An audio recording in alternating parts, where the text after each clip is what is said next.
and that's on social media regulation in our country. Now, the Supreme Court has raised the alarm on the misuse of social media, and here is what they said today in court. They said, we are as concerned as you are about misuse of social media, and the Supreme Court says that the misuse of social media has become a very dangerous subject, that the government must step in to deal with this issue at the earliest, and that it is for the government, the onus is on the government to frame guidelines for intermediaries, which are your social media giants like Twitter, Facebook, WhatsApp. But we must not invade the privacy of the citizens. Supreme Court even said that people can even buy AK-47 on social media these days. So while saying that there should be strict guidelines, the top court has made it very clear that you should keep privacy in mind. You can't just release information just because a policeman has sent a letter. There has to be a larger justification than that. Now, before we go to our panelists, let's keep in mind how this issue has been brewing between the government and the social media giants. Now, while essentially what the Supreme Court today is saying is what the government has been saying for all this while, in August 2018, Union Minister Ravi Shankar Prasad actually met WhatsApp CEO. They discussed the menace of fake news. The government asked for a grievance officer to be placed in WhatsApp India, whose job will be to actually deal with these complaints of fake news. Government told WhatsApp, fix the problem or face action. In August 2018, then WhatsApp turned around and cried foul, says it is being singled out. It rejected India's demand for a solution to track the origin of messages. This is exactly the point that was discussed in the Supreme Court today. Then in December 2018, government came up with new rules, a draft that was put in public domain for consultation, new rules from misuse of social media. So the draft, viewers, already exists. It's called the Information Technology Rules 2018. In February 2019, a parliamentary committee summoned the Twitter team, raised questions about data privacy, raised questions about role of social media during elections. In March 2019, Election Commission came out with guidelines for social media usage. At this point of time, though, social media companies admitted and accepted that they will do their part, that they will look out for false news, for false propaganda, and then they will act on complaints, even formulate a voluntary code to monitor content. In April 2019, government said that it plans to curb trolls on social media platform, though the details were not given. Then there was a conversation about linking your phone numbers or official IDs to your social media accounts. Should that be done? That's when a plea was filed in the court to say, let's just link Aadhaar to social media accounts so that the social media giants can actually act on complaints of harassment, on complaints of spreading hate, on complaints of false news quicker if there is an identification attached to each account. Should that be done? What should the new policy be like? Can we keep privacy in mind and still regulate social media? And will the international giants actually cooperate and give in? That's been the biggest problem so far. Let's say good evening to Vineet Goenka, leader of the BJP, Pawan Duggal, cyber law expert, Rahul Narayan, lawyer with Supreme Court, and Ankur Singh, a social media expert, Amit Khemka, senior advocate with the Delhi High Court. Mr. Goenka, let's begin with you. This is a good opportunity. The court also expects the government to formulate guidelines, something that you've been working on very closely. Do you think you can get WhatsApp and Twitter and Facebook to actually give you the information you're seeking?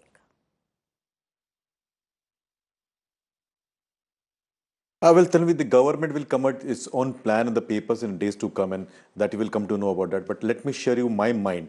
I think all the three, whether it is an author or an amender or amplifier, all three should, be identified by verification. They should be tagged. There should be something which is called as Aadhaar linking, so that you know who owns the account and he's held responsible in case he plays a mischief or he does something which is unlawful. Number two, we have seen incidences where the data has been used. There are been cases where not only, AK-47 for drugs, maybe swords in Aurangabad were sold, and all these kind of incidences are happening. So we should have the data within the precinct of the country. There has to be a talk of data sovereignty as well, along with linking of their Aadhaar accounts. All right, let me go across to Pawan Duggal. Pawan Duggal, one key challenge will be to walk that fine line between regulating these social media platforms, between tracking down those who are misusing it, yet maintaining the privacy of the citizens? Can that be done? It can definitely be done. The question is, where is that golden balance? That decision will have to be made clearly by the government. The government, as a sovereign government, has the power to protect the sovereign interests of India, to protect Indian sovereignty, security, and integrity. It also needs to protect the users and the citizens from potential misuse. On the other hand, it must be mindful of the fact that people have fundamental rights. And now privacy right is the right of fundamental nature under Article 21 of the Constitution. So at no point of time should the fundamental rights actually be trammeled upon because that's the fulcrum on which the entire Indian edifice is actually based. But I think in doing that, here is a historical opportunity for the government to now come in. Till now, the Indian approach in intermediary liability has left much to be desired.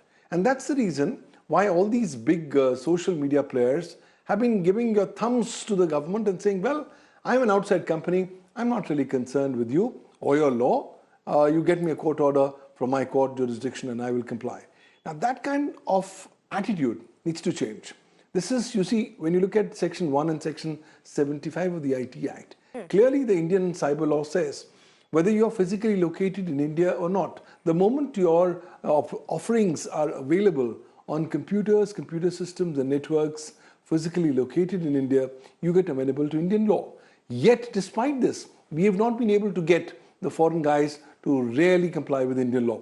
There's been a lack of political will. Now the Supreme Court has given that 3-week window.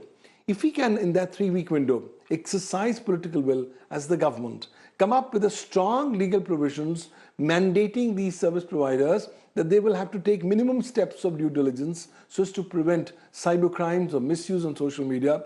Otherwise, they should face potential exposure to legal liability. I think the message is going to be loud and clear. Right now, the message is, well, Indian cyber law is a push away. You can just walk over it, shamble over it, and you don't need to be afraid of it. Let me ask That you a question that many wonder about, Mr. Pavan Duggal, is that so for example, when WhatsApp says, well, our chats are encrypted, so it's very difficult for us to even know where it begins from, where a certain amount of content has originated from, because we can't trace it back. Is that something that is not true then? Then can that be done? Clearly, there's a distinction between truth versus what is projected reality. So clearly, we need to dissect the truth from the projected propaganda or messaging that's been given. Let's look at the case of Australia. Australia in December 2018 has come up with an anti-encryption law, which clearly says whether you are in Australia or not, the moment your services are available in Australia and the moment you're using encryption standards, you will have to give back-end key to the government, otherwise face legal exposure. So I think there's been some pushback to that particular legislation, but India can take its potential lessons from the experience of Australia and say, look, we are not interested in what this public messaging propaganda is. Okay. We want details. Look, we are not asking for details of every origin of every message. In case if the message is blatantly in violation of the law or is itself a criminal act, that's where we require your inputs. You cannot come up and say, look, I'm a mere spectator. I provided a platform, and then whatever happens on the platform, I hide behind the Supreme Court observation of Shreya Singhal, which says don't act till you get a court order. All right. I think point taken there. Change has to be done, and that needs to be done by the governmental action. Okay, point taken there. And a lot of this, like even the Supreme Court said, has to come from the government. A clearer policy has to come from the government. That kind of political will has to be shown by those who are governing this country. But Rahul Narayan, the other question that comes in the minds of people is, what if this law gets misused? What if you bring about a policy which is then used to target people who perhaps are speaking up against the government? And I'm not just saying the current government, at any point of time. What if it is used selectively to target those whose view you don't like? Look, I think it's very important to start by saying that Supreme Court didn't actually say in so many words that please bring out a regulation for this. What they said was that this is a problem the government should seek to address first. That doesn't necessarily mean that whatever the regulation they come up with will have the imprimatur of the court. Absolutely not. In fact, I'm pretty certain that any regulation which is made in this will probably be challenged on free speech grounds, exactly on the issues which you raise here. Because the line between acceptable and unacceptable speech is extremely thin. And in democracies, particularly like ours, there is the need of something called anonymous speech as well. If you tag conversations in a way so as to be able to track them, it will have what is called a chilling effect on your freedom of speech and expression. Would I make a joke about the government, for example, if I were to know that every joke which I put on WhatsApp to my friends could be forwarded all over the world and they would have my name attached to it? No, I would not. Similarly, the biggest danger in a situation like this is, there is undoubtedly some misuse of social media, undoubtedly, but you have to have a proportionate response. That, in fact, is what Supreme Court said in its 9-judge bench in Buttaswamy, that there has to be some level of proportionality, and that's exactly the reason why use of Aadhaar for private media was struck down by all 5 judges as being disproportionate. So I think that the solutions which are being proposed many times are simply, you use an atomic bomb where a pistol is more than enough. Okay. And I think this is something which the government will have to consider when they make their regulations. Do you want to address Again, like that I said, issue? the danger of excessive regulation. Yeah. Okay, let me take that point across to Vineet Goenka. Vineet Goenka, do you want to address that concern? The danger of excessive regulation is far worse than...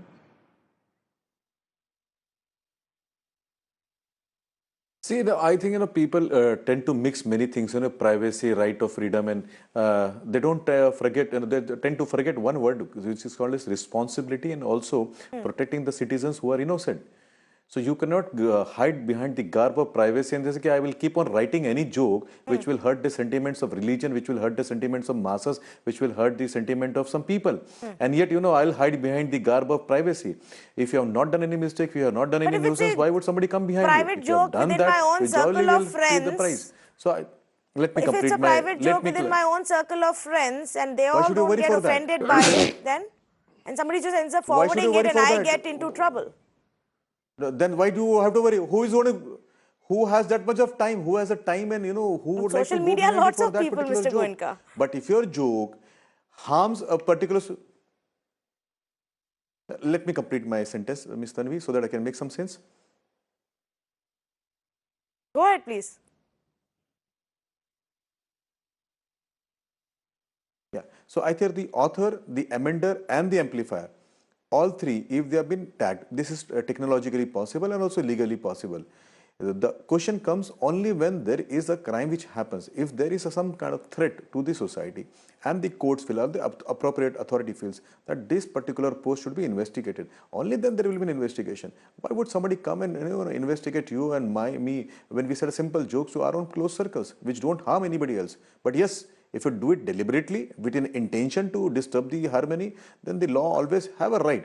Here, these are the MNCs, these are the people who have their servers outside. They don't obey the law which are currently there in the country. They don't pay taxes. And then they say, they hide behind the garb of, we can't do that because there is no technological solution. Well, if they don't have a technological solution, please go to third-year students of any engineering college of India. They would provide you the technical solution. And if you don't have yet, please stop the business. No, I agree with you. If you are functioning and operating and running a business in a country, you must obey the rules of that country. That I agree. What the rules should be is a completely different ballgame altogether. Two of our panelists haven't spoken so far. Thank you for patiently waiting by. Mr. Khemka, your views first. Do you agree with Vineet Goenka when he says, let's not, have too much over privacy? This isn't so much to do about privacy than to regulate social media for genuine purposes.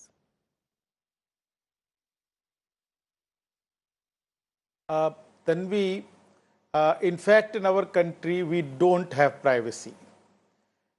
There are so many laws in our country where many law enforcing agencies can enter my house on a suspicion of me having committed an offense. They can search everything in my house, in my office. They can they can have a mirror copy of my laptop, my telephone, all this is allowed in many of the laws in our country. So it's good to talk about privacy, but it does not exist. Let's not live in some fool's paradise that we have this right, or there is any. I mean, there are so many laws in this country which do not allow me any privacy, where if I will not even be told why my house is being searched, why my office is being searched, and everything, every part of my house can be searched. So this is, I mean, when that can be done, why not? I mean, if I have posted anything which violates the law on the social media, then what will be the harm if that also goes to the law enforcing agencies? It is not going to make much of a difference. Now, coming back to what Supreme Court said today, I'm happy that the Supreme Court did not take it upon themselves to frame these guidelines, and they respected the separation of powers. But at the same time, it is the government which they asked to come out with the regulations and the rules. Actually, this is a topic on which Parliament of this country should debate. The legislatures should debate. It is a legislation you are wanting to come out with. It should not be left in the hands of some babus to make a law for whatever is convenient to them behind closed doors. It should actually be a law which should be made by the Parliament of this country. So I take your point, and one can only hope that that's actually the process that's followed for every law in this country, Mr. Khemka, that the Parliament actually sits and discusses, that they rise above their own petty politics and actually focus on policy making. Yes, there is a draft which has already been put out, and that's a draft that they will have to take up at one point. But let me go across to Ankur Singh. And Ankur, the last time you were on our show, we had a debate about Twitter and regulating Twitter, and when there were allegations being made against Twitter that they are selective in their crackdown, that they block a certain kind of handles and allow the others to go. So their old rules about freedom of speech and what the guidelines are all biased. Now, my question to you is, Ankur, if a private company can do that and we formulate a law, what is to say that law doesn't get misused by those in power? Isn't that a big concern for you as well? Misuse of law is always a concern, but we should also see that these companies are also misusing their power also, because just today also, if you see, Twitter has asked government has asked Twitter to authenticate Saila Rashid's account, and Twitter has just refused it, and now Indian government has asked US government to help them to get authentication from US. So you can imagine that a company that is doing business in India and they are not cooperating just to authenticate a verified account of Saila Rashid. So misuse is a concern, but in rare case, when there sedition case is there, and then also social media companies not cooperating, then that is also a bigger concern. We have seen in the past how there were serious issues of bias, and they have also accepted their bias also, but nothing done. They run away when asked about the guidelines, and this is why they went to court, because they don't want any regulations. They don't want to identify who is the originator. If you find the originator, they won't say that we authenticate the originator. So again. Okay. Let me take that point. Let me take that point across to Rahul Narayan. Rahul Narayan, do you agree that social media giants do behave in a biased manner, and perhaps to rectify that, to fix that, we need to have a standardized set of rules that they either follow or get out of our country? I don't think that's either a fair or a true statement. And I think particularly, for example, cases of sedition, which usually involve political questions, are exactly the kind of questions where if there is somebody standing up for free speech, if it's not my own government, I'm glad at least some foreigner is doing so. Now, firstly, as far as issues like this are concerned, I think there has to be a process which needs to be followed, and that process needs to be carefully articulated. It can't be as random and as general that every time the government wants who is this person, who is that person, please convey this information. And secondly, one must always remember that these are private companies where people open their accounts voluntarily. These are terms on which, for example, I have signed up. And this is the way the system is supposed to work. I am not completely sure about the need to have their servers in India. But if the requirement is that law enforcement could have access to every single information, I'm sorry. If that happens, then I and among millions of other people will probably have to shut down all of our social media accounts anyway. Because the point is, the entire purpose of this idea was to have freedom of expression. I know that freedom of expression should not be abused. I know it's not absolute.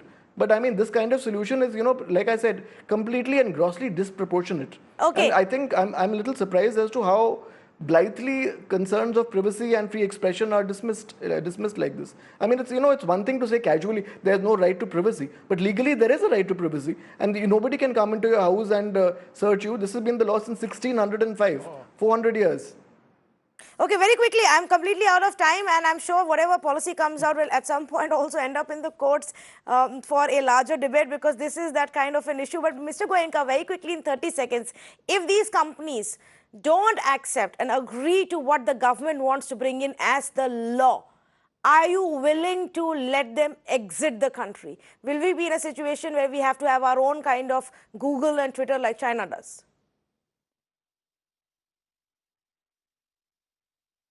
No. What China does is something called a censorship, and what it is happening in Australia, Singapore, or Europe is that you jolly well follow the law of the land.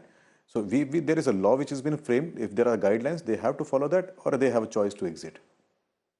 Okay, I'll take that. Vineet Goenka, they're saying that what happens in China is censorship, not in India right now. Thank you so much, gentlemen, for joining us on this big conversation. I'm sure we'll have lots more of these as we move towards a point where the government will have to seriously look at some kind of a policy. The case is in court. It actually began with one citizen going to the court and saying, maybe you need to link Aadhaar to social media accounts so that those people who are harassing me out there can be tracked down. Those who are trolling me can be tracked down, and action can be taken against them. Now, while his concern may be legitimate, are there other ways of doing that without having to actually link everybody's Aadhaar and their identity to their social media accounts? And how do you get the social media companies to follow the rules of your own country? We will have to wait and watch when that policy is actually finally designed. Completely out of time on this edition of The Last Word. Thank you so much for joining us.